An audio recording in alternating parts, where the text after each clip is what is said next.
From the smallest little producer in Bordeaux to the great chateaus, they made excellent wines. And this is a great opportunity for all of you because you don't have to spend thousands of dollars on a bottle of 205 Bordeaux. It's about conversation. You don't always have to agree with people. You don't always have to agree with your friends or agree with me or agree with, anyone else, because wine's a very personal thing. But at the same time, it's something to share, and conversation about vintages, about Bordeaux, that's really what it's all about.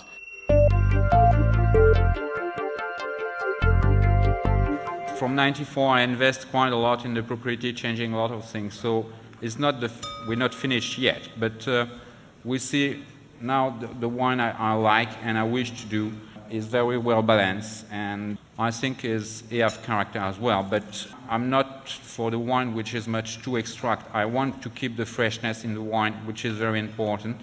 I've been coming here for about 20 years now, and I've always taken part on the floor, and it's the first time I'm actually up on stage. If I'm up on stage, it's because of Rauzan-Ségla, because I've had the opportunity given to me by the Wertheimer family 14 years ago to try and bring that property back to what it was, as James was saying a long time ago. I think you had to be a fool not to make good wine in Bordeaux in 2005. All you had to do is to be intelligent enough to see exactly what you had and not be tempted, especially, to make a little bit more wine, to stay faithful to what your philosophy is and simply continue to make the best possible wine. It is my 30th vintage at Pontet-Canet, and it is the first one which is totally organic.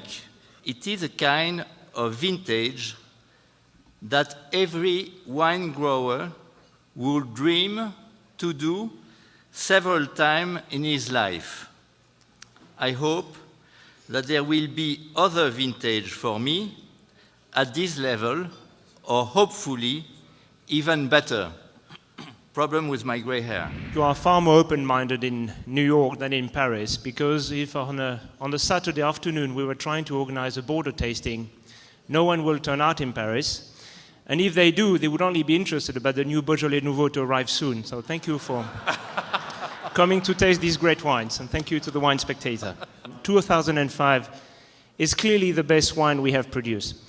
It's a wine which has a great sense of modernity. Producing wines with very high tannins, very high acidity, and very high alcohol is very difficult. Being on the 45th parallel in Bordeaux, we are fortunate to have the right climate to do that, and that's what you have in 2005. These three components of the wines counterbalance each other, and that gives a sense of balance and harmony and aging potential. This is a pinnacle of quality of Lascaz, the finest ever produced alongside the 82. And only time will tell if it is even better. If you know great wine, this has everything there. It has the density, the structure, it has everything. But it's just a sleeping giant right now. 2005, of course, is a very good wine. But I just wanted to tell you that for me, it's always a question of optimization. Optimization for 2005 was more in the vineyard than in the winemaking process. For Pomerol, you have 70% Merlot present, 25% Cabernet Franc, and only 5% Cabernet Sauvignon.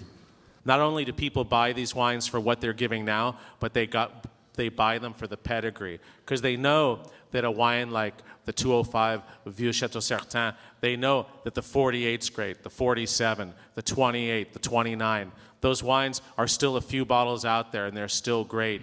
In 2005, everything was perfect. The weather, the rains, the summer, not too warm, not too cool at nights, not too dry. Everything was just perfect. During the harvest, we were just wondering when we had to pick.